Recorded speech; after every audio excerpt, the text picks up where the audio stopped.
নমস্কার, অ্যাস্ট্রোলজার তপন শাস্ত্রী বলছি। আমি বারবার আপনাদের সামনে সবসময় ওয়াকিবহাল করাই, আপনাদেরকে জানাই এই গ্রহের ট্রানজিট হচ্ছে, এই গ্রহের রাশান্তর হচ্ছে, এই নক্ষত্র পরিবর্তন করছে, এগুলো কিন্তু আপনাদের জানাই। 2025 কিন্তু চলে এসছে প্রায়। আমরা কিন্তু 2025-এর দোরগড়ায় দাঁড়িয়ে আছি। মেষ, বৃষ, মিথুন, কর্কট, সিংহ, কন্যা, তুলা, বৃশ্চিক, ধনু, মকর, কুম্ভ, মীন সব আমি সুন্দর করে বলছি, একটু একটু করে ক্যালকুলেশন অঙ্ক চলছে, পরপর আপনাদের সামনে তুলে ধরব। আজকে যে বিষয়টা নিয়ে আমি আলোচনা করব সেটা হচ্ছে আমাদের ভূমিপুত্র মঙ্গল, দেব সেনাপতি গ্রহ হচ্ছে মঙ্গল, সে বক্রী হচ্ছে। আগামী 7ই ডিসেম্বর 2024, আগামী 7ই ডিসেম্বর 2024 ভোর 5:02 মঙ্গল বক্রী হয়ে যাচ্ছে। কিন্তু বক্রী মানে বলেছি, বক্রী এবং মার্গী দুটোর মধ্যে অনেক ফারাক আছে। মার্গী মানে তো আমরা মার্গ দর্শন পাবো, আর বক্রী মানে দেরিতে হবে, সব কিছু দেরিতে, এবং বক্রী গ্রহ মানে খুব ডিস্টার্ব। বর্তমানে মঙ্গল কিন্তু আছে মিথুন রাশিতে, মিথুন রাশিতে কর্কটে আবার আসবে কিন্তু বক্রী হয়ে 7 দিন কিন্তু থাকবে। কর্কট রাশিতে গোচর করছে আগামী 7ই ডিসেম্বর 2024 ভোর 7:02 শনিবার। ওই দিন কিন্তু মঙ্গল গোচর করছে, কর্কট রাশিতে গোচর করছে, 7 দিন থাকবে, 60 দিন। এবং এই যে 80 দিন থাকবে, 80 দিন, এই যে 80 দিন আমাদের থাকবে, এই 80 দিনে আপনাদের কিন্তু 80 রকম একটা ঘটনা ঘটতে পারে আপনাদের জীবনে। কারণ মঙ্গলকে আগে দেখতে হবে। মঙ্গল আমাদের সাহসিকতার কারক গ্রহ, মঙ্গল একটা সেনাপতির কারক গ্রহ, মঙ্গল একটা আমাদের ডাইনামিক পাওয়ার সবসময় এনে দেয়। সবসময় মঙ্গল আমাদের সাহসিকতা, সেনা, পুলিশ, সিবিআই, সিআইডি, পুলিশ প্রশাসন সব কিন্তু মঙ্গল। যারা বড় বড় সাহসী রাজনীতিবিদ আছে তাদের মঙ্গলকে ভালো থাকতেই হবে। মঙ্গল একটা সেনাপতি গ্রহ। অনেক বড় বড় মন্ত্রী আছে, তাদের সেনাপতিগুলো ভালো হতে হবে, নাহলে সে কিন্তু চলতে পারবে না। আমি সাধারণত জানি মন্ত্রী আমলা যারা আছে তারা বলে দেয় এই কাজটা করতে হবে, সেনাপতি সব কিছু কিন্তু করে দেয়, দিয়ে স্যারকে নিবেদন করে এই ব্যাপার, এই ঘটনা, এই ব্যাপার। আমরা জানি মঙ্গল কিন্তু সেই সেনাপতিত্বের কাজটা করে। মঙ্গল একটা দক্ষিণ দিকের গ্রহ, তেজ, শক্তি, পুরুষকার, গাম্ভীর্য, মহানুভবতা, ন্যায় বিচার, জাস্টিস। মঙ্গল আবার ভ্রাতার কারক গ্রহ, ভাইয়ের কারক গ্রহ। মঙ্গলের স্বাদ কিন্তু একটু তিক্ত, ভাইয়ের মধ্যে তিক্ততা স্বাদ হয় কখন, মানে মঙ্গলের স্বাদ, মঙ্গল যাদের খুব খারাপ থাকে তাদের কিন্তু কটু কথা, কটু বাক্য মুখ থেকে বেরোবে, যার ফলে ভ্রাতার কারক গ্রহ ভাইয়ের সাথে কিন্তু বিচ্ছেদ হওয়ার সম্ভাবনা প্রবল। মঙ্গল কিন্তু অগ্নিকে নির্দেশ করে, এটা অগ্নি তত্ত্বের কারক গ্রহ। মঙ্গল সবসময় দৃষ্টি দেয় চতুর্থে, সপ্তমে এবং অষ্টমে। এক রাশিতে 40 থেকে 50 দিন থাকে অ্যাপ্রক্স, আর 550 থেকে 600 দিনের মধ্যে এক একটা রাশিতে কিন্তু থাকে মঙ্গল। এই মঙ্গলের এই গোচর, এই মঙ্গলের নক্ষত্রের গোচর কিন্তু একটা ভালো কাজ আমাদের দেবে, আবার কিছু খারাপ কাজও আমাদের মধ্যে কিন্তু আনবে। মঙ্গলের দুটি ঘর আছে, একটা ঘর হচ্ছে মেষের ঘর, মেষের অধিপতি মঙ্গল, আর বৃশ্চিকের অধিপতি কিন্তু মঙ্গল। মঙ্গলের উচ্চ ঘর মানে তুঙ্গস্থ ঘর আমরা পাই কোথায়? মকরের ঘর।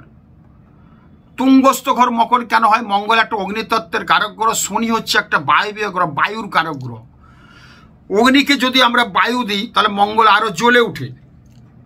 ওই জন্য শনির ঘরে কিন্তু মঙ্গল উচ্চস্থ, যেহেতু একটা তেজ সাহসিকতার গ্রহ। মঙ্গল আমাদের একটা সাহসিকতা, ডাইনামিক পাওয়ার এনে দেয়, একটা পুরুষাকার গ্রহ, জাস্টিসের গ্রহ, একটা শক্তির কারক গ্রহ। আমাদের যে শারীরিক কসরত সেটাও কিন্তু মঙ্গল না হলে কিন্তু কিচ্ছু হবে না। মঙ্গলের তেজ কিন্তু প্রচুর। এই মঙ্গল শনির ঘরে, শনি মঙ্গল এক ঘরে থাকলে আমরা অঙ্গারযোগ বলি, খুব বাজে। আবার শনির ঘরেই কিন্তু মঙ্গলের অবস্থান, যেহেতু মঙ্গল একটা অগ্নি, শনি একটা বায়বীয় গ্রহ, তাহলে অগ্নির সঙ্গে যদি আমরা বায়ু বাতাস দিই তাহলে কিন্তু ভীষণ একটা ভালো কাজ হয়। আবার অঙ্গার বলছে শনি মঙ্গল অন্য ঘরে থাকলে অঙ্গারযোগ বলে, অঙ্গার মানে কয়লা। আমাদের যখন দেখবো কোনো আঁচে রুটি করছি, রান্না করছি, আগেকার দিন আছে দেখবেন নিচে পাখা দিই, এটা কিন্তু শনি, আর আগুনটা হচ্ছে মঙ্গল। যখন নিচে পাখা দিচ্ছি মঙ্গল কিন্তু দাউ দাউ করে জ্বলে উঠছে।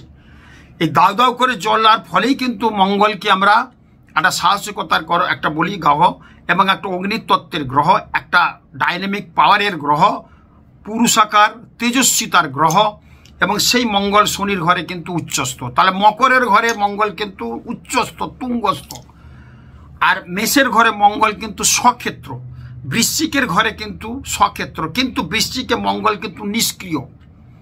বৃশ্চিকে যদি কারোর মঙ্গল থাকে, সেই মঙ্গল পাওয়ারফুল না, ভালো কিন্তু কাজ করে না, মিনমিন করে থাকে। আর মেষের ঘরে মঙ্গল থাকা মানে তার ডাইনামিক পাওয়ার কিন্তু ভীষণ ভালো। এই কর্কট রাশিতে মঙ্গল এই যে প্রবেশ, এবং এই প্রবেশের ফলে কিন্তু কর্কট রাশিতে কিন্তু মঙ্গল আবার নিচস্থ। আমার এই প্রোগ্রামটা করার কথাই হচ্ছে সতর্কতা থাকতে হবে, বিশেষ করে কর্কট রাশি, মিথুন রাশি। মিথুন রাশির অধিপতি বুধ, সেই বুধ কিন্তু বুধ আর মঙ্গলের মধ্যে সদ্ভাব নেই। আবার কর্কট রাশিতে মঙ্গল কিন্তু নিচস্থ। এই যে বক্রিয়ার মার্গী, এই যে যাতায়াত, এতে মিথুন কর্কটের ক্ষেত্রে কিন্তু একটু সাবধান, সতর্কতার মধ্যে অবলম্বন করা দরকার। আপ টু কখন? 2025-এর এপ্রিল মাস পর্যন্ত। 2025-এর এপ্রিল মাস পর্যন্ত কিন্তু এইগুলো কিন্তু একটু সাবধান, সতর্কতার মধ্যে থাকতে হবে। মেন যদি পাই আমরা 7ই জুন 2025, কর্কট রাশি থেকে কিন্তু চলে যাচ্ছে সিংহ রাশিতে, চলে যাবে মঙ্গল 7ই জুন 2025। তার আগে কিন্তু কর্কট রাশি, মিথুন রাশির ক্ষেত্রে একটু ভয়ঙ্কর পরিস্থিতি আসতে পারে। সেই জায়গাটা কিন্তু আমাদের খেয়াল রাখতে হবে। সেই জায়গাটা যদি আমরা খেয়াল না রাখতে পারি, তাহলে কিন্তু আমাদের জীবনে অনেক অঘটন নেমে আসতে পারে। এই পুষ্যা নক্ষত্র কি? পুষ্যা নক্ষত্র 8 নম্বর নক্ষত্র কি? পুষ্যা নক্ষত্রের প্রতীক হচ্ছে গাভীর দুধের বাঁট। আমরা যে গরুর যে দুধ দুই, তার বাঁটটা বলছি। তার মানে গরু তার সমস্ত শরীরের নির্যাস আমাদের পুষ্টিবর্ধনের জন্য আমাদের দুধটা কিন্তু দিয়ে দিচ্ছে। যাদের পুষ্যা নক্ষত্র, কর্কট রাশি, তাদের মধ্যে একটা স্যাক্রিফাইস মাইন্ড হবে। তাদের ভালো ছাড়া বাকি কর্কট রাশির অন্য নক্ষত্র, কর্কট রাশির ক্ষেত্রে কিন্তু এই সময়টা খুব খারাপ আছে 7ই ডিসেম্বরের পর থেকে। অ্যাক্সিডেন্ট, দুর্ঘটনা হতে পারে, মানসিক অস্থিরতা দেখা দিতে পারে, ভ্রাতার সাথে সম্পর্ক দূষণ হয়ে যেতে পারে। এর মধ্যেই এই বক্রি মার্গিতে যাওয়ার ফলে কিন্তু ভীষণ খারাপ হওয়ার কথা, যেহেতু কর্কটের নিচস্থ মঙ্গল এবং মিথুনের ঘরে মঙ্গলের একদম স্লো মোশন, অতিচার মোশন। এই মোশনের পরেই কিন্তু যাতায়াতটা হবে কিন্তু। এবং আগামী 2025-এ 12ই জানুয়ারি পুনর্বসু নক্ষত্র থেকে মিথুনে আসবে আবার। 12ই জানুয়ারি আবার পুনর্বসু নক্ষত্র হয়ে মিথুনে আসবে মঙ্গল। তখন কিন্তু মিথুন রাশির 12ই জানুয়ারি থেকে একটু খারাপ হতে পারে, যেহেতু মিথুনের অধিপতি বুধ, সেই বুধের ঘরে কিন্তু মঙ্গলের প্রবেশ। বুধ মঙ্গলের ডিসিশন মেক করতে হবে, মিথুন রাশির ডিসিশন মেক করবে, প্রবলেম হবে, সঠিক সিদ্ধান্ত নিতে পারবে না, ভ্রাতা ভগ্নির সাথে সম্পর্ক দূষণ হতে পারে, সম্পত্তিগত নিয়ে কোনো ডিস্টার্ব হতে পারে, মানসিক অস্থিরতা দেখা দিতে পারে, বাবা মায়ের সঙ্গে একটা সম্পর্ক দূষণ হতে পারে। দু ভাইকে কেন্দ্র করে অনেক ফ্যামিলিতে দেখেছি, দুটি ছেলে, ছোট ছেলেকে বাবা মা খুব ভালোবাসে, বড় ছেলের বউ যা বলছে সেটা কিন্তু শুনছে না, মা বাবা শুনছে না। বড় ছেলে ঠিক বলছে হয়তো, কিন্তু তার একটা অন্ধ ভক্ত আছে, মানে ছোট ছেলেকে খুব অন্যভাবে ভালোবাসে। অনেক ক্ষেত্রেই দেখেছি ছোট ছেলেকেই বেশি ভালোবাসে বাবা মারা, কিন্তু অন্যায় করলেও কিন্তু বাবা মেনে নেয়, কিন্তু বড় কি বলছে সেটা শোনে না। সেই কথা চিন্তা করেই কিন্তু বাবা মার সাথে একটা সম্পর্ক হতে পারে বড় ভাইয়ের।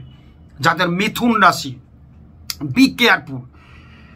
কিছু ভালো মন্দ আসছে বলেই কিন্তু আমরা জানাচ্ছি। কিন্তু এই পুনর্বসু নক্ষত্র হচ্ছে 7 নম্বর নক্ষত্র।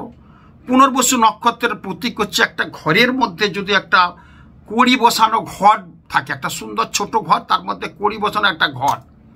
পুনর্বসু নক্ষত্রে যারা জাতক জাতিকা আছে দেখবেন তাদের মধ্যে একটা ক্রিয়েটিভ ভাব বিরাট আছে, একটু সাজন্ত গজন্ত ভাব আছে, সব কিছুতে তাদের মধ্যে একটা মানে ভালো কিছু হওয়ার টাচ থাকবে তাদের মধ্যে।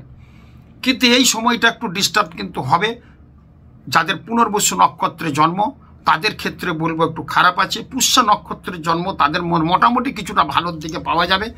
বাকি কর্কট রাশি, কর্কট লগ্ন, মিথুন রাশি, মিথুন লগ্নের কিন্তু ভীষণ জায়গাটা কিন্তু খারাপ হওয়ার যোগ প্রবল। বিশেষ করে 2025-এর 2 এপ্রিল মঙ্গল আবার কিন্তু মার্গীতে ফিরছে কর্কট রাশিতে, এবং সেটা 7ই জুন পর্যন্ত থাকবে। এই সময়টা আবার আরও সাবধান সতর্কতা, মানে পার্ট বলে দিচ্ছি আমি, এগুলো একটু সাবধান সতর্কতার মধ্যে কিন্তু আপনাদের থাকতে হবে। এবং 7ই জুনের পর থেকে 2025-এ কর্কটের যে ছিল মঙ্গল সিংহতে যাচ্ছে, তখন আবার খুব ভালো হবে। কিন্তু রবির ঘরে মঙ্গলের প্রবেশ, সেটা ভালো, সেটা নিয়েও আমি আলোচনা করব পরে। এই বক্র আর মার্গী গতিতে কিন্তু মানুষের জীবন কিন্তু 19-20 হতে পারে। যেহেতু আজকে যদি ওখানে বৃহস্পতি ঢুকতো তাহলে কিন্তু আমরা ভালো বলতাম, কর্কটে বৃহস্পতি উচ্চস্থ। কে ঢুকছে? মঙ্গল কিন্তু বৃহস্পতিতে, মঙ্গল কিন্তু ওই কর্কটের ঘরে কিন্তু নিচস্থ, যার ফলে আপনাদের অনেক দিক থেকে কিন্তু ক্ষতি হতে পারে। যারা খনিজ দ্রব্য বিজনেস করছেন তাদের ক্ষেত্রে অনেক ডিস্টার্ব হবে। যারা প্রমোটিংয়ের সঙ্গে যুক্ত আছে, কর্কট রাশি মিথুন লগ্ন, মিথুন রাশি মিথুন লগ্ন, কর্কট রাশি কর্কট লগ্ন, তাদের ক্ষেত্রেও কিন্তু ডিস্টার্ব হবে। বারবার বলছি, মঙ্গল ভ্রাতার কারক গ্রহ, বুধ হচ্ছে মাতুলের কারক গ্রহ। ভ্রাতা ভগ্নির সাথে, মামার সাথে একটা গন্ডগোল হতে পারে, সেই জায়গাটাও কিন্তু খেয়াল রাখতে হবে। যেহেতু বুধের ঘরে মঙ্গল যাচ্ছে, মামার সাথেও একটা গোলমাল হবে, সম্পত্তিগত নিয়ে বা কোনো কিছু নিয়ে একটা মনোমালিন্য একটা হতে পারে। ওই জন্য মামা ভাগ্নের সম্পর্ক ঠিক রাখার জন্য আমি অনুরোধ করব। ভাই যদি আপনারা একসাথে থাকতে চান, ভাইয়ের কথা আপনারা মেনে নেবেন, ভাইকেও বলবো দাদার কথা মেনে নেবেন। এই সময়টা একদম 7ই জুন পর্যন্ত 2025, নাহলে কিন্তু এই ভাতা ভগ্নের সাথে যুদ্ধ হয়ে ভয়ঙ্কর একটা পরিস্থিতি হয়ে আলাদা হয়ে যেতে পারে, এবং মামলা মোকদ্দমাও হতে পারে দু ভাইয়ের মধ্যে। এই জায়গাটা কিন্তু প্রত্যেকের উদ্দেশ্যে বলবো একটু খেয়াল রাখতে। অতএব এই সময়টা তার মধ্যেই কয়েকটা রাশির কিন্তু খুব ভালো হবে এই গোচরের ফলে। কি ভালো হতে পারে? যেমন মেষ রাশির ক্ষেত্রে 3য় এবং 4র্থে যে ঘটনাটা ঘটছে, 3য় ঘর এবং 4র্থ ঘরে এই ঘটনাটা ঘটছে। কিন্তু দেখবেন মেষের ঘর, পরের ঘর বৃষর পর কিন্তু মিথুনের পর কর্কট, তার 3য় ঘরে মঙ্গল আসছে বা 4র্থ ঘরে যাচ্ছে। এই যে 80 দিনের মধ্যে যাতায়াত, এই জায়গাটা কিন্তু বক্র মার্গী, এই জায়গাটা কিন্তু ভীষণভাবে কিন্তু আমাদের আপস অ্যান্ড ডাউনের মধ্যে যাবে। মেষ রাশির ক্ষেত্রে কিন্তু ভাতা ভগ্নের সাথে গন্ডগোল হতে পারে, মানসিক একটা অস্থিরতা দেখা দিতে পারে, এবং সম্পত্তি খোয়া যেতে পারে। এই যেগুলো কিন্তু ভীষণভাবে দেখা দিচ্ছে। তার মধ্যে কয়েকটা রাশির ভালো হবে, যে রাশির ভালো হবে সেটা আমি বলবো। তার মধ্যে খারাপ যেটা বললাম, মেষের একটু খারাপ আছে, বৃষের একটু খারাপ আছে, ধনুর খারাপ আছে, কর্কট এবং মিথুনেরও একটু খারাপ আছে। এই খারাপ যে রাশিগুলো আছে একটু সাবধান সতর্কতার মধ্যে থাকলে কিন্তু ভালো হবে। আমি বারবার আপনাদের রিকোয়েস্ট করব, আপনারা একটু সতর্কতার মধ্যে থাকবেন। বাইক চালালে খুব সাবধানে চালাবেন। কারা? বৃষ রাশি, ধনু রাশি, কর্কট রাশি এবং মিথুন রাশি, এদের কিন্তু একটু খারাপ হওয়ার যোগ কিন্তু আছে। বিভিন্ন দিক থেকে একটু প্রবলেম হতে পারে, নানা রকম অসুবিধার মধ্যে পড়তে পারেন। আগামী 7ই ডিসেম্বর থেকে 7ই জুন পর্যন্ত 2025 আমি বলবো একটু সাবধান সতর্কতার মধ্যে থাকবেন। জমি জায়গা সম্পত্তি, মঙ্গল হচ্ছে আমাদের জমি জায়গার কারক গ্রহ, মঙ্গল ভ্রাতার কারক গ্রহ, এবং আমাদের ভাই ভগ্নীদের সাথেও বারবার বলছি ডিস্টার্ব হতে পারে। এটা হলে আপনার জীবন কিন্তু অনেক গোলমাল হতে পারে, সেদিকে কিন্তু আপনার সম্পত্তি খোয়া যেতে পারে। জমি জায়গা কিনতে গেলে মঙ্গল কিন্তু ভূমির কারক গ্রহ, বাড়ি ঘর দুয়ার সম্পত্তির কারক গ্রহ, সেটাও কিন্তু একটু চিন্তা ভাবনা করে কিনলে ভালো হবে। আপনাদের সতর্কতা দিয়ে দিচ্ছি আমি। ভালো হবে কার? কন্যা রাশি, তুলা রাশি, মীন রাশি। কন্যা রাশির কেন ভালো হবে? কন্যা রাশির যে ঘটনাটা ঘটছে সেটা হচ্ছে 10ম এবং 9ম এবং কন্যা রাশির 9মে ঘটছে, মিথুনে হচ্ছে, আর কর্কট হচ্ছে 10ম। এই 10ম এবং 9ম, 10ম ঘর থেকে আমাদের কর্ম বিচার করি আমরা, আর 9ম ঘর থেকে বিচার করি আমরা ভাগ্যের ব্যাপারটা যথেষ্ট ভালো হওয়ার কথা। যাদের কন্যা রাশি, কন্যা লগ্ন, বিভিন্ন দিক থেকে অর্থ আসবে, বিভিন্ন দিক থেকে অর্থের প্রাচুর্য চলে আসবে। সম্পর্ক দূষণ ছিল ভাতা ভগ্ন, সেটা ঠিক হবে, বা কোনো ডিস্টার্ব থাকলে সেটা অনেকটা ভালো হয়ে যাবে। হঠাৎ কোনো সম্পত্তি পাওয়ার যোগ আছে, জমি জায়গা নতুন করে কিনতে পারবেন, সেই জায়গাটাও কিন্তু ভীষণভাবে ইন্ডিকেট করছে।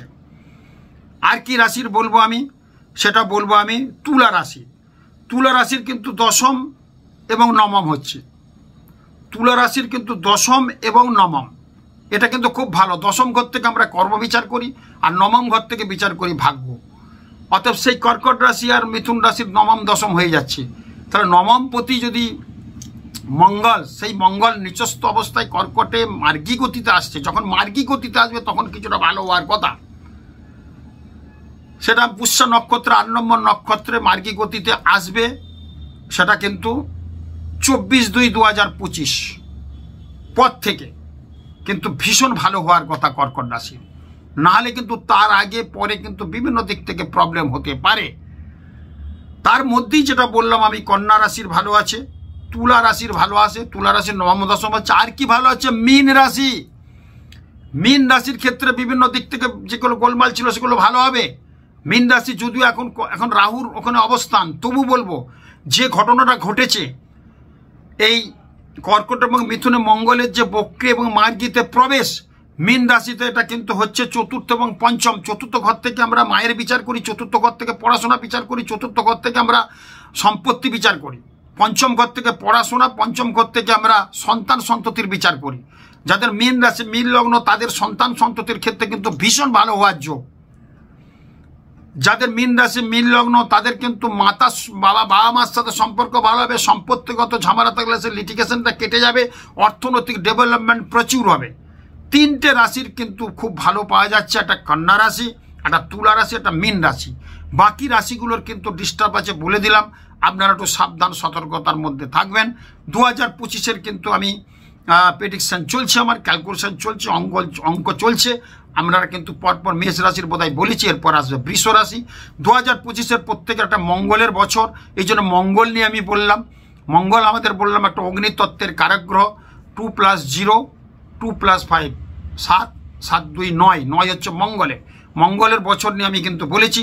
2025-এর আমাদের প্রত্যেকের উদ্দেশ্যে যারা আমাকে দেখাতে আসবে তাদেরকে আমি একটা হরোস্কোপ প্রদান করব। প্রত্যেকে 1 জানুয়ারি থেকে 31 জানুয়ারি পর্যন্ত পাবে একটা ফ্রি একটা হরোস্কোপ দেবো। প্রত্যেকে এটা ভালোবেসে দেবো 2025-এর গিফট। যারা আমাকে দেখাতে, এটা কিন্তু অনেক টাকা নেই আমি বানাতে, এমনি আমি সেটা কিন্তু আপনাদের একটা করে গিফট করব। যারা আমাকে দেখাতে আসবে তাদের ক্ষেত্রে কিন্তু এটা আমি দেব, এবং এটা একটা প্রচণ্ডভাবে ভালো কুষ্টি। দেখুন এখানে সব লেখা আছে, এখানে গ্রাফ আছে, অর্থগ্রাফ ইসিজির মতো করা আছে। এখানে দেয়া আছে দেখুন 2026 সালের নভেম্বরে আপনার কেমন যাবে, প্রত্যেকটা দেয়া আছে সালে। নভেম্বরে কেমন যাবে 2026, আমার অর্থগ্রাফটা উঠছে নামছে, স্বাস্থ্যগ্রাফ উঠছে, স্বাস্থ্যটা কেমন যাবে সেই 2026 নভেম্বর, 27 নভেম্বর, 28 নভেম্বর, প্রত্যেকটা মাসের প্রত্যেকটা বছরের এটা করা আছে। প্রায় 100 বছরের একটা জিনিস আমি করে দিচ্ছি আপনাদের। তার সাথেও সমস্ত আপনার কেমন যাবে 2065 সাল কবে, দেখুন 65 সালের পর্যন্ত আমার এখানে প্রেডিকশন করা আছে, পরপর বছরের করা আছে। একটা দারুণ জিনিস আপনাদের উপহার দেবো। এটা আমি কিন্তু নাও দিতে পারি, এমনি আমার চেম্বারে প্রচুর ঢল। এটা কিন্তু ভালোবেসে দেবো। মানুষের একটা কিছু করতে হয়, জ্যোতিষ একটা সেবা, তো আমি একটু সেবা নিয়ে আপনাদের বলবো। আমার চেম্বারে 3 থেকে 4 ঘন্টা লাইন দিতে হয়, তবু আমি এইসব দিচ্ছি মানে আরও কিছু লোকজন বেড়ে যাবে, ডিস্টার্ব হবে অনেকে, তবু আমি দিচ্ছি মানে একটু সেবা করতে হবে, আপনাদের দিতে হবে। একটা লাইভ হরোস্কোপ আপনাদের দেব, আপনারা কিন্তু নিয়ে সন্তুষ্ট হবেন। 1 তারিখ থেকে 31-এর মধ্যে যেসব চেম্বারগুলো চলবে আসবে, আপনারা দেখাবেন হাত পা, পরে আপনারা লিখে, এগুলো বানাতে টাইম লাগে। আমি ডেট অফ বার্থ সব নিয়ে বানিয়ে দেবো। আমি সব জানুয়ারির মধ্যে যে হয়ে যাই দেবো, নাহলে ফেব্রুয়ারির 1st উইক থেকে প্রত্যেককে প্রদান করবো। একটা ফ্রি গিফট দেবো আমি। খুব ভালো থাকুন। আগামী 30 ডিসেম্বর আবার তারাপীঠ চলে যাচ্ছি, বছরের শেষ অমাবস্যা। ওই যোগে কিন্তু মহাযজ্ঞ হবে, যার শেষ ভালো তার সব ভালো। এবারও প্রচুর লোক গিয়েছিল, আপনারা দেখেছেন, অনেক ভিআইপি গেছিলো, আপনারা জানেন। তো আবার 30 ডিসেম্বর যজ্ঞ আছে তারাপীঠ মহাধাবে, আমার আশ্রমে থেকে আমি যজ্ঞ করবো মহাশ্মশানে। আপনি যদি আসতে চান যোগাযোগ করেন। নমস্কার, খুব ভালো থাকুন।